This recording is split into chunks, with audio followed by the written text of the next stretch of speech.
The tiger king Ramaswamy Iyer Krishnamurthy द्वारा लिखित एक लघु कहानी है।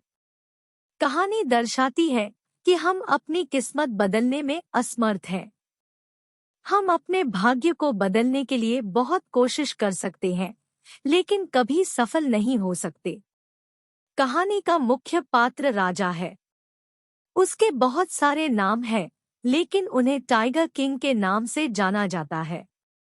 उसने प्रतिबंधपुरम नामक स्थान पर शासन किया। वह बहुत साहसी था और उसे अपनी शक्तियों पर दृढ़ विश्वास था। वह खुद को दुनिया का सबसे ताकतवर इंसान मानता था। उसने सोचा कि वह अपनी किस्मत खुद बदल सकता है। जब राजा का जन्म हुआ तो ज्योतिषियों ने उसकी मौत के बारे में अनुमान लगाया।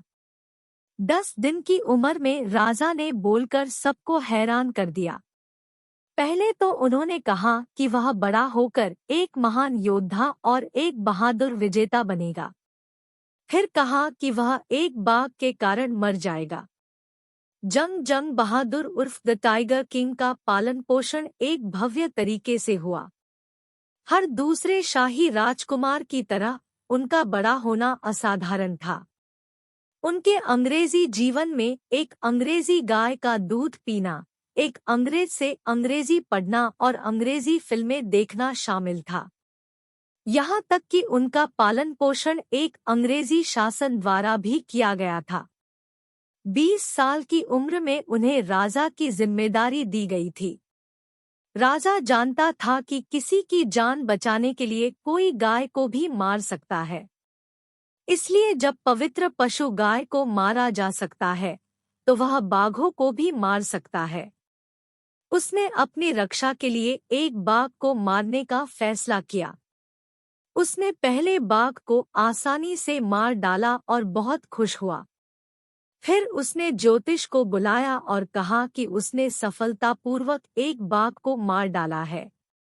ज्योतिषी ने कहा था कि वह 99वें बाघ को सफलतापूर्वक मार सकता है, लेकिन उनकी मौत का कारण 100वां बाघ होगा। ज्योतिषी ने यह भी कहा कि वह अपने गुच्छे को काटकर अपनी किताब को जला देगा अगर राजा 100वें बाघ को मार सकता है। राजा ने अपने राज्य में अन्य सभी के लिए बाघ के शिकार पर प्रतिबंध लगा दिया। वह अकेला था जिसने बाघों को मारा था। उन्होंने शपथ ली कि वह और 100 बाघों को मारने के अपने मिशन को पूरा करने के बाद ही अन्य मामलों पर ही ध्यान देंगे। जब उसकी गोलियां लक्ष्य तक नहीं पहुंच सकी तो वह बाघ से नंगे हाथ लड़ा। वह हमेशा बाघ के खिलाफ जीता। जब एक उच्च पदस्थ ब्रिटिश अधिकारी प्रतिबंधपुरम में एक बाघ का शिकार करना चाहता था। उन्हें शिकार का शौक था। क्योंकि राजा ने पहले ही बाघ के शिकार पर प्रतिबंध लगा दिया था, इसलिए उसे शिकार करने की अनुमति नहीं मिली थी। राजा ने उसे मरे हुए बाघ के साथ फोटो खिंचवाने की अनुमति भी नहीं दी।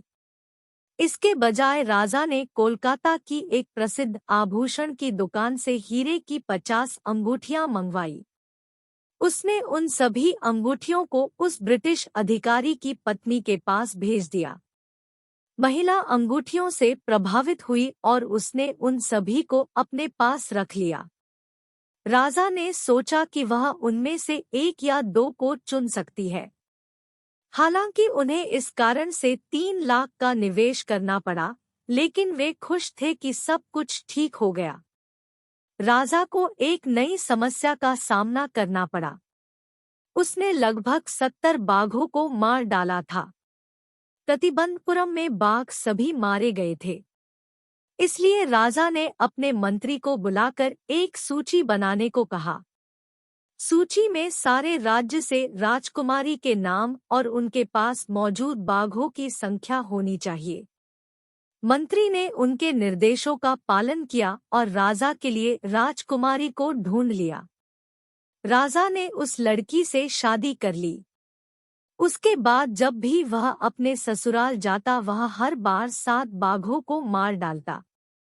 इस तरह 99 बाघों को सफलतापूर्वक मार डाला। 99वें बाघ के मारे जाने के बाद राजा आखिरी बाघ को मारने के लिए बेताब था। उसने सोचा कि 100वें बाघ को मारने के बाद वह शिकार करना बंद कर देगा। यहाँ तक कि उनके ससुराल वाले सभी बाघों की आबादी खत्म हो गई।